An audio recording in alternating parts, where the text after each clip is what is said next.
Hello, everyone. Welcome to Shallow Soil, a better place for questions.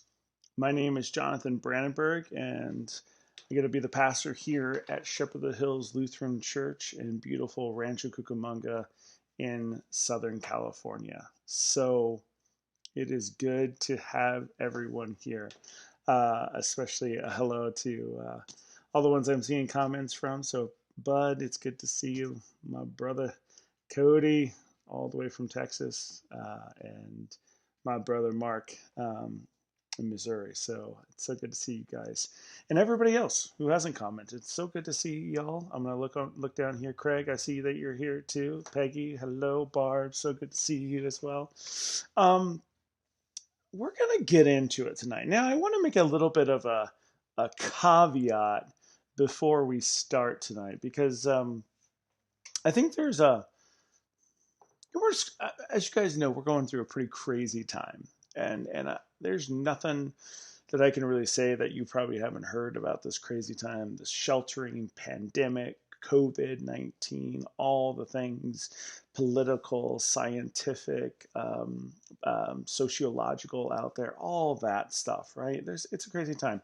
And some of my favorite stuff actually is like the good news stuff that has come out of this.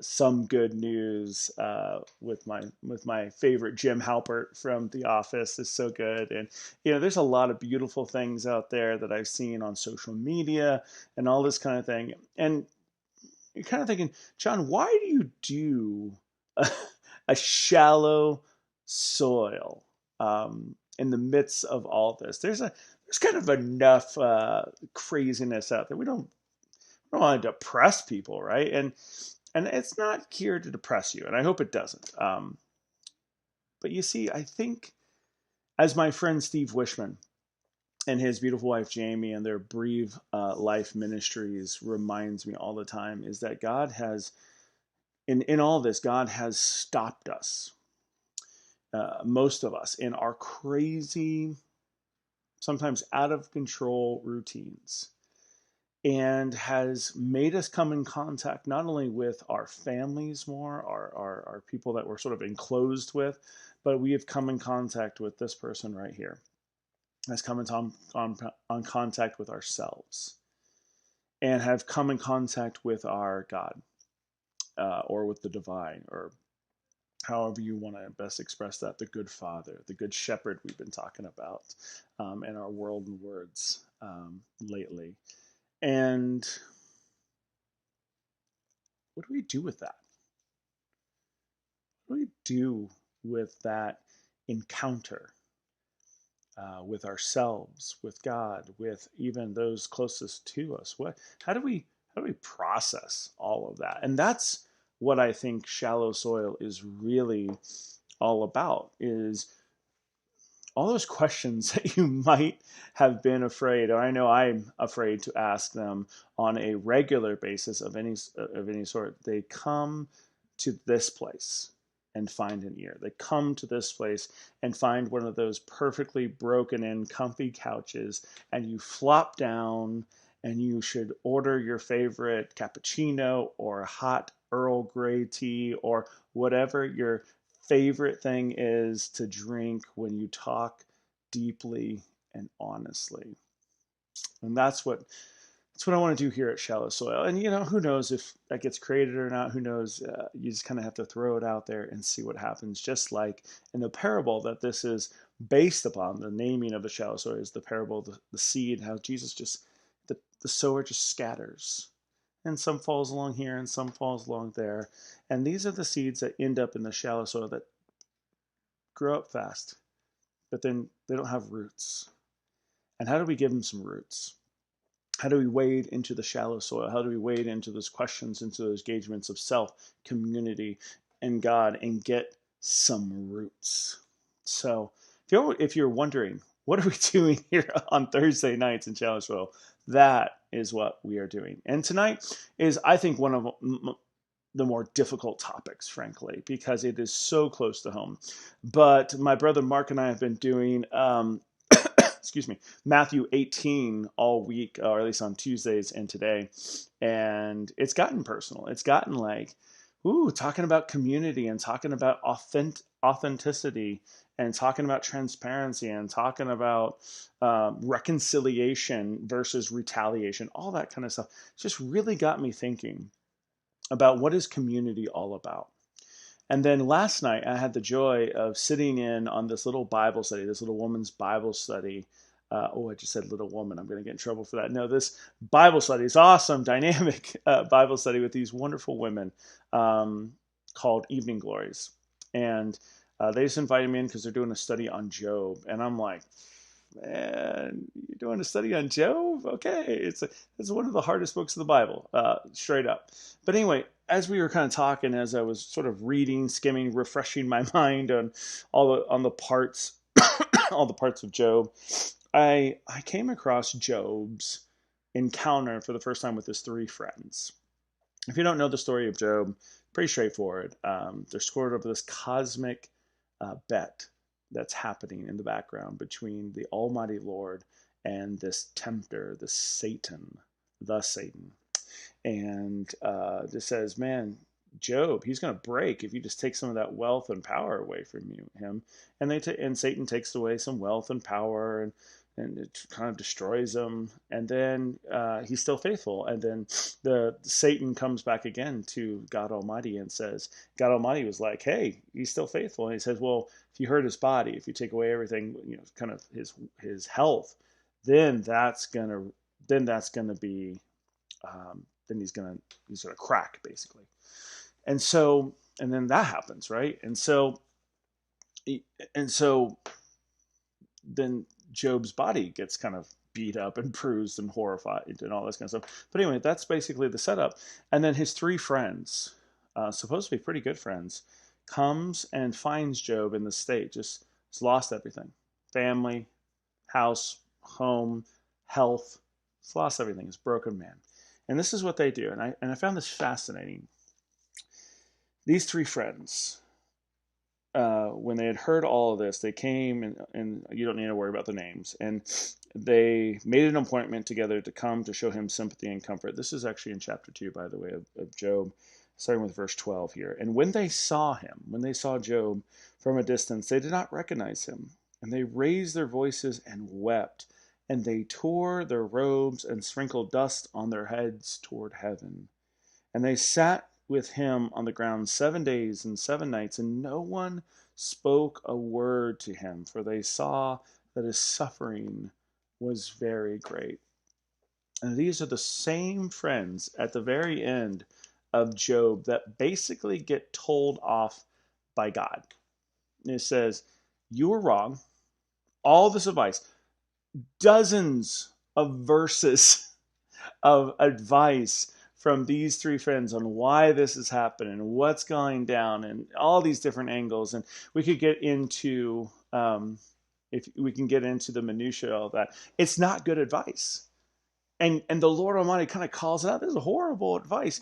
But I couldn't stop thinking about, but these guys are the only ones that are recorded that came in Job's darkest hour. And they didn't say anything at first. They didn't come up and start the speech and start everything at that.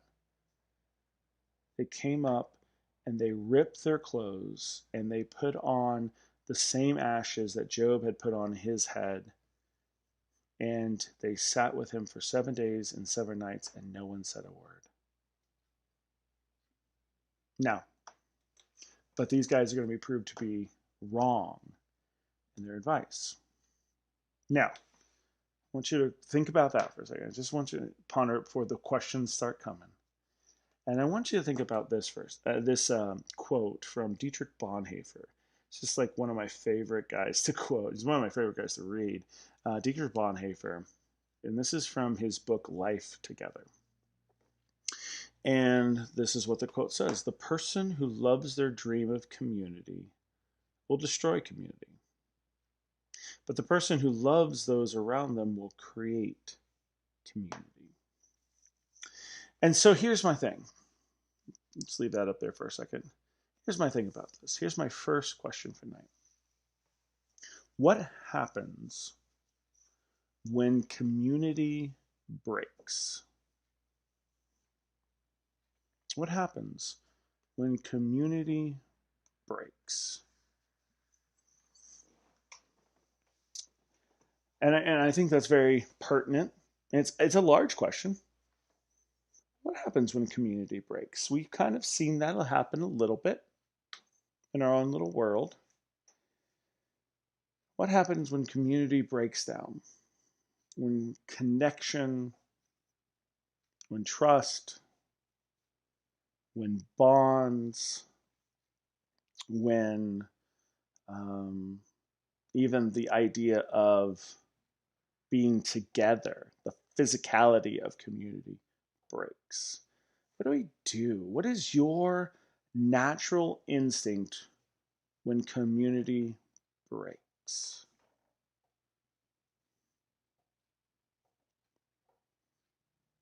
It's funny. I'd love to hear your thoughts on this. Of course, this is the better place for questions. Um, I get mad. I get sort of self-righteousy. I don't know if that's a word, self-righteousy. I get mad because community shouldn't break. When I think of community, I think, oh, it's this beautiful thing in my mind. It's this wonderful term in my mind, no matter how you're talking about community. And again, I want you to sort of go with it. But what do you do? Where do you go in your head? Where do you go in your heart when community breaks? And go ahead and define that in any way you want to. I get mad. I get frustrated. I get judgy. I inevitably always ask the question, why? This was perfectly fine community before. This was a perfectly fine relationships before. Why did it have to break because of X, Y, or Z? What do you do when community breaks, my friends? Oh, yeah, that's a good one. That's a good one, Aaron. I like that. Fix it. Just fix it. I love it, Aaron. That's such a good one. Let's find a new way and make it work. Let's pioneer ourselves out of this. We can do it together. I like that. I like that a lot. Frustration. Yes, Becky. Seriously, right? Just whatever. Craig's a fixer too. Yes. Get some fixers out there. I think this is some of the closest people in my lives are fixers as well. They're like, we're gonna get this thing, we're gonna get this thing mended. Because here's the reason I asked that. Before we can go into better questions about community, we sort of have to get, I want to say, almost skeletons out of our own closets about community. Because we've all been there. I'm just going to assume, and I know assuming's dangerous. I totally know assuming's dangerous. But I'm going to assume that we've all been there where community has broken down.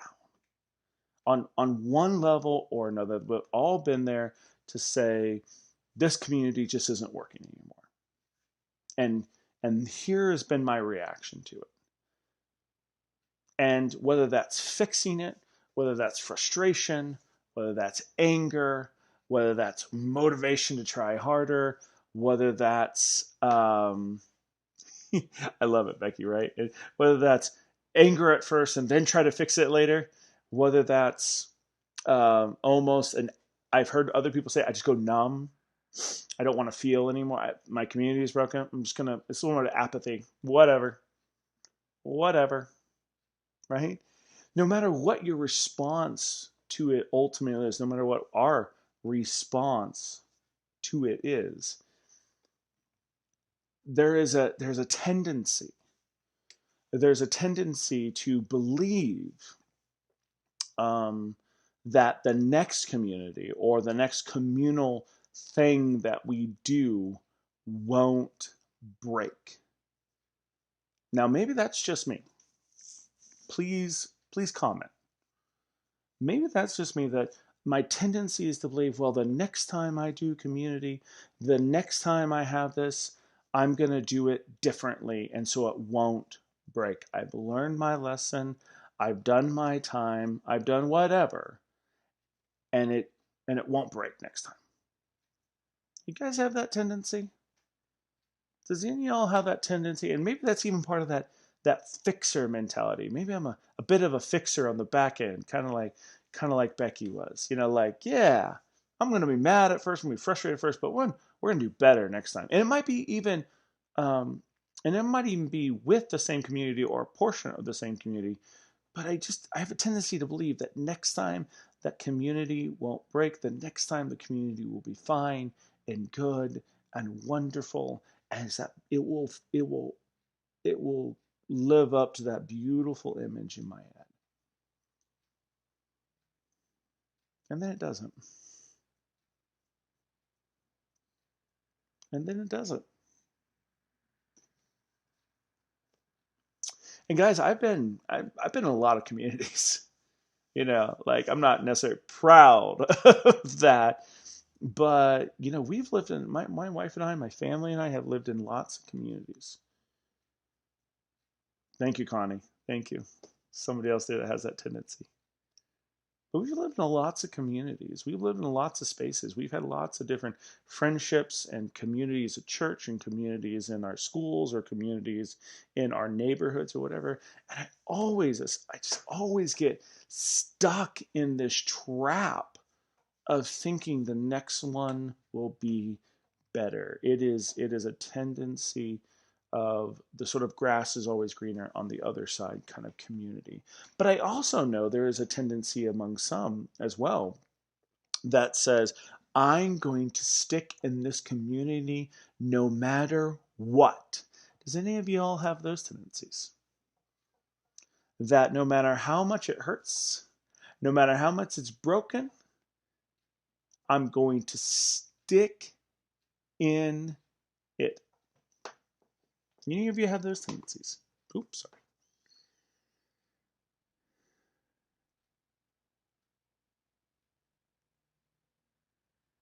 Oh, I love that. Thank you, Erin, for sharing that. She's like, no, I don't have a tendency. I know it's going to break again, and I'm just going to fix it again. Yes. I love that. No, and that's that other tendency. I was just getting to that. I was just talking. That's exactly what I was talking about, Erin. So well said. Now I'm gonna keep fixing it. I'm gonna keep going with it, almost to the point of a flaw, almost to the point of it that it's gonna break me. But I'm not gonna give up on it, right? And I feel like that, in so many ways, is sort of our tendencies about community. Because what do we believe generally about community? That we can get there, that somehow the image in my head of community, the vision, the passion, we can get there. And if it's not this group of people, it might be the next group of people. And if it's not this time, it will be next time, because we'll fix it and make it better, right? Whatever your tendency is, I absolutely believe all that is driven by our absolute 100% belief that we're going to get there. What do you guys think? Think I'm off base? I don't know. Maybe I'm just sharing my own neuroses tonight. But we're gonna get there. I love that, Craig. Thank you. Get mad, sound off, but I stay. That's so good. You see, this is why I read for you guys the Job passage. Oh, I love it. Oh, yes. Connie, I love the reference to Pollyanna. It's awesome. It's good on you, right? Right? Oh, that's beautiful. Um, no matter what our tendencies are,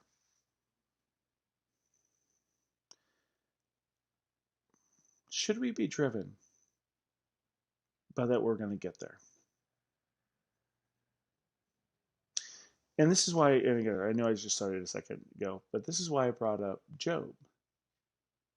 I brought up Job because, and Job's three friends, is because they start out actually in a beautiful spot. They see a friend. He's broken. He's really broken. Possibly the ultimate broken friend, if you will. And what do? They sit down and they cover themselves in ash and they mourn with him. And they sit with him for 7 days and 7 nights. And just like Marlene is sharing, and Craig, Connie, all you guys have shared in some ways before, there is a beautiful loyalty. There's a beautiful calling in that, just to sit with your friend Job. I'm going to sit with my friend. I'm going to sit with my community, and I'm going to grieve with him, and I'm going to be as empathetic, sympathetic with his pain as possible. I'm going to say, I'm here for you, buddy. I'm going to be physically present and emotionally present and all these kind of things. And this is just starts out such a beautiful thing. And how does it go from this, my friends? How does it go from this beautiful, empathetic, sympathetic community with Job to what 40 chapters later, basically, God saying, "You guys didn't speak right of me." I actually have to just quote it. It's not quite something like that. It's something like that, but it's not quite that. He says, "My anger burns against you and against you, for you have not spoken to me what is right, as my servant Job has." Fascinating. I'm telling you, fascinating. Because Job seems to be slightly off base. I mean, seriously, slightly off base. Like, even when you read Job, and there's lots of good Bible studies, Evening Glories are doing one of them, and it just like seems, oh, Job's not quite getting it. But you know the three friends aren't getting it too, but Job's not quite getting it right too, right? And then at the end, God says, no, Job has actually, he's spoken right about who I am. You three friends, you haven't. So how did it turn from empathy, sympathy, sitting down, crying with the guy, to then trying to tell him about the Lord, trying to tell him about God? It's not a bad thing. To then God being angry at them for not speaking of him correctly. What do you think that is? What went wrong? What went wrong in all that? How do we get from three buddies? Like, I want buddies like these, right? I want to have friends. My lowest of the low will come over and visit me, will come over and sit with me, come over and cry with me, come over and distract me, come over and just simply say, "We're here for you, brother." What happened from there to my anger burns against you because you didn't speak right of me to Job? What happens when community starts out so beautiful and then anger happens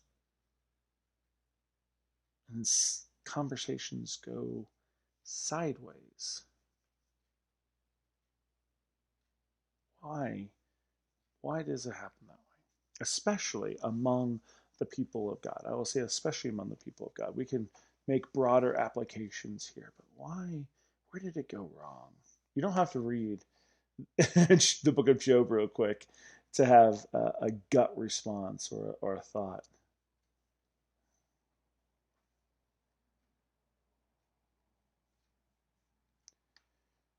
Oh, so good. So good, Craig. Yes. It's so good. Okay, here's what I think, guys. And you guys are typing and all that kind of fun stuff. Here's what I think is going on. I think Job's friends are right think they start out in the exact perfect spot, if you will. But I think Job's friends say, we got to say something. We got to do something. This is broken community. They don't actually see the broken community that's in front of them as good community. They don't see the hurt that Job is going through as a sustainable communal experience. They say, we got to say something. We got to do something. We got to, if I dare say it, fix Job. We got to help our brother out. And we got to fix this community because we can't just sit here endlessly in sackcloth and ashes. We got to move forward. And so they do. But they move forward on their own understanding of what community should look like. They move forward on their own understanding of what community should look like to God or to each other. And their basic understanding, their simple sort of understanding, or not simple, it's very complex actually, but the boiled down understanding is that, Job, we know how the system works. If this bad stuff has happened to you, God must have done it. And if God must have done it, you must have done something wrong. So just repent. Now, hold that moment, guys. Hold your anger or frustration or astonishment that would be these friends would say. Think about your broken community. Go back in your mind to those broken spaces, those broken communities, those broken whatever experiences, whether you had a tendency to fix it, run away from it, become angry at it, frustrated, apathetic, whatever it is, right? At that moment, when that realized the community was broken, and maybe it was like legit, like there's no, beyond a shadow of a doubt, this community is broken, right? Like broken. Do we tend to believe? Do we tend to believe that there is some sort of fixing that needs to be done? Some sort of, whether that fixing is done in the present or walking away. This thing needs to be fixed and I can't have anything to do with it, or this thing needs to be fixed and I'm getting my hands dirty, right? But do we tend to believe some fixing needs to be done, and it has to be done in the way I need it to be done? Of course we do. I mean, I think we do. I know I do. It must be fixed the way I need it to be fixed. It must be done the way I need it to be done. Because my referent point is the community that is inside of my head. My referent point is to say, God has a plan, and this is the plan, and y'all are not living up to the plan. So fix it. And again, walking away is just as much of saying, y'all need to fix yourself, as staying super loyal and over saying, we're going to fix it together. But rarely, I'm not saying never, probably guys are smarter than me, because I rarely do this, if ever. At that moment when I'm so mad or so frustrated or so judgy, and I've realized the community is so broken, do I stop and say, how do I speak right about you, Father? How do I speak right about who God is, instead of trying to make right the community?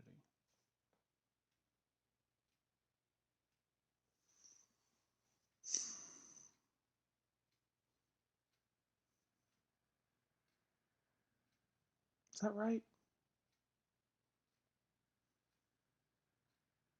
It's a question.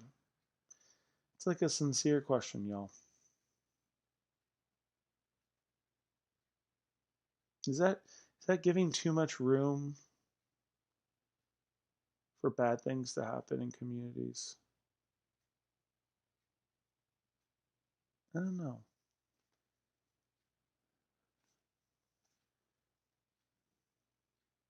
I don't want it to give room to allow brokenness that really causes, that causes real pain in communities to keep going.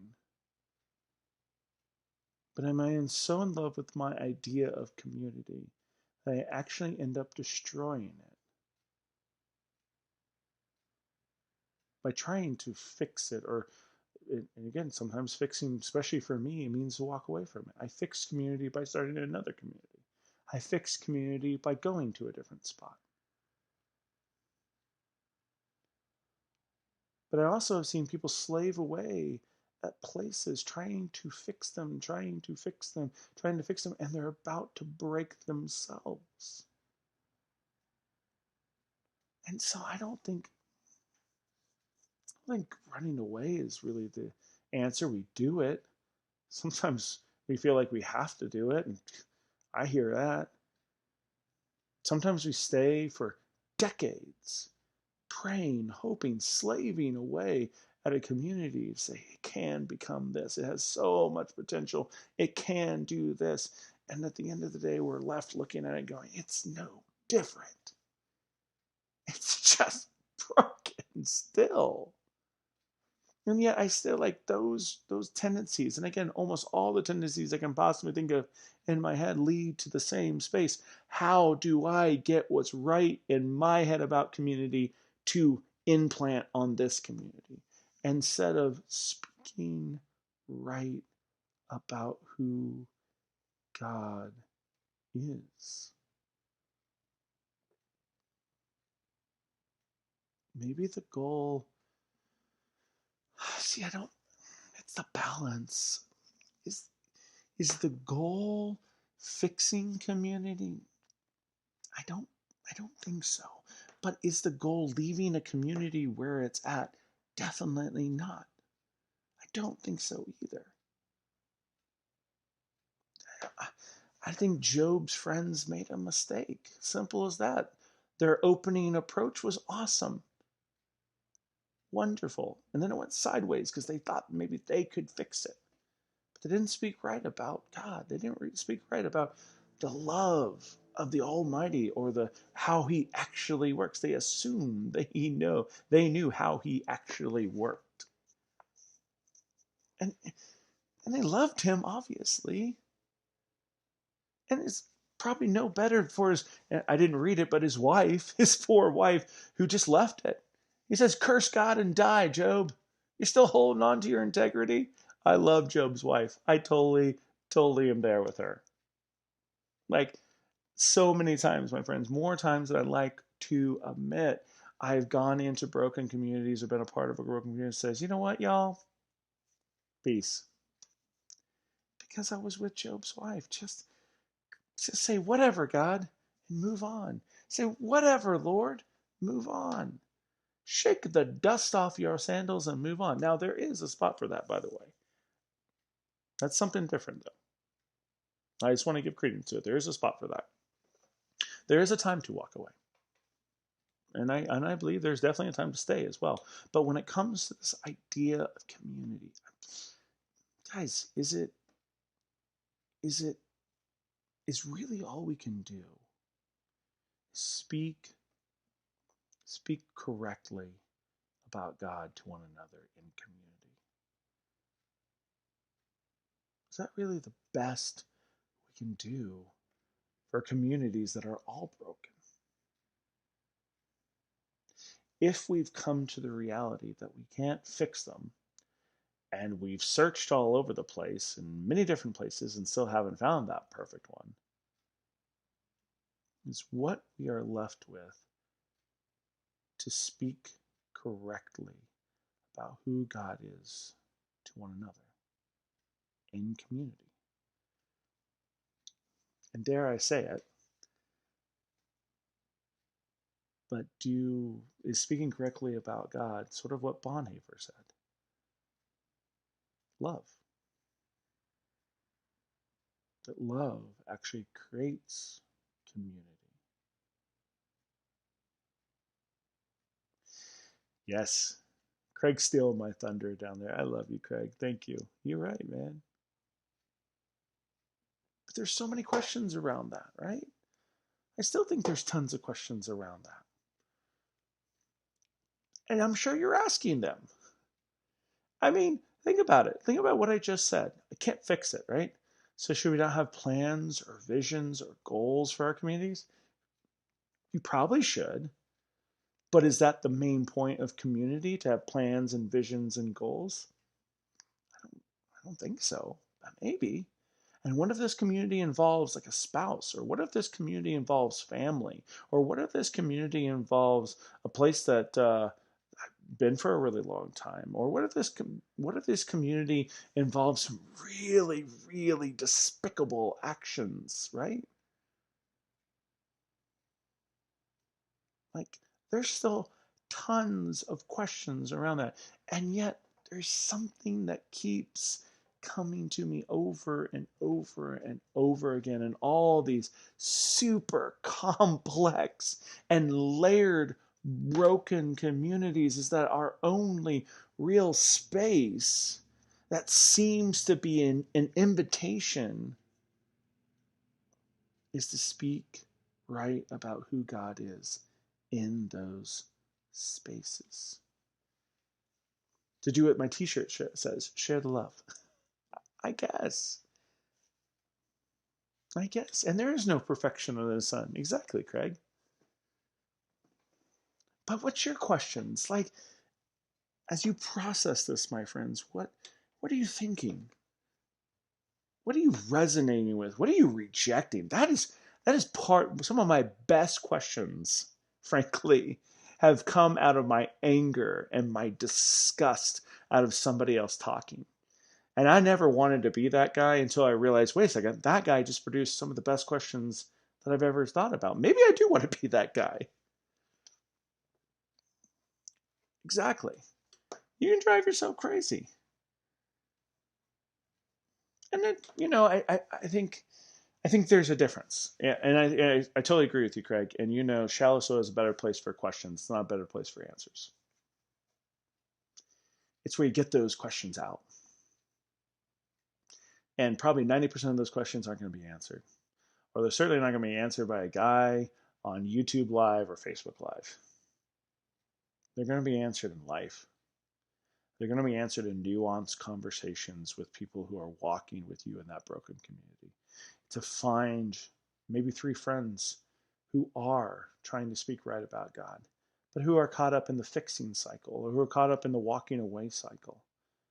I think we do better in community. And again, as I was saying earlier, my brother Mark and I are trying to kind of rifle through this Matthew 18, and we've come down to this one simple conclusion: God acts in community, and it seems like Satan seems to act in the reactions.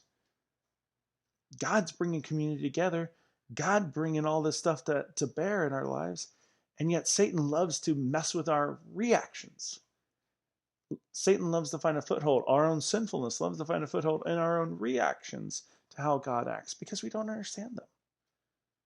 God is the player in Job. That is the most insane thing to think about in the book of Job. And that's why I think it's the hardest book in the whole Bible, is that God is the instrument. God is the subject. God is the director, the composer, everything, the conductor of all of Job. And it is horrific at times.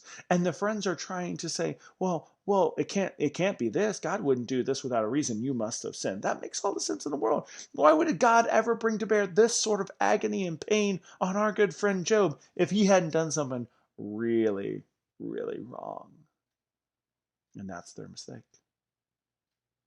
Looking at brokenness like God had nothing to do with it. Looking at brokenness that God somehow can't use it. That somehow God is not in the middle of it all. And it's hard. I don't want to hear that. I don't want to hear that in brokenness there's a story to be told, a divine story, a beautiful story, a redemptive story, or just a story I'll never know. don't want to be told that. I want to be told, here's the problem and here's the solution. But we're giving each other, my friends. We're giving each other who are broken, neurotic, anxiety, beautifully created beings, humans, brothers and sisters. That's community.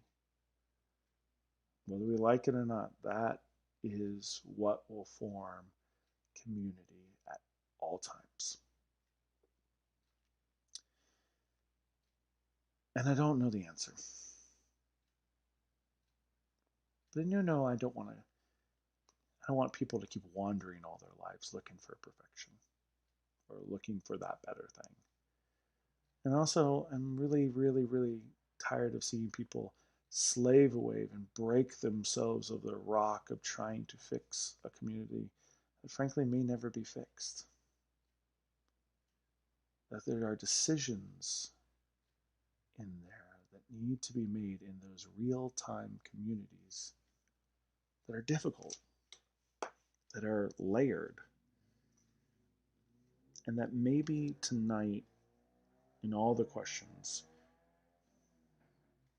it's not so much answers,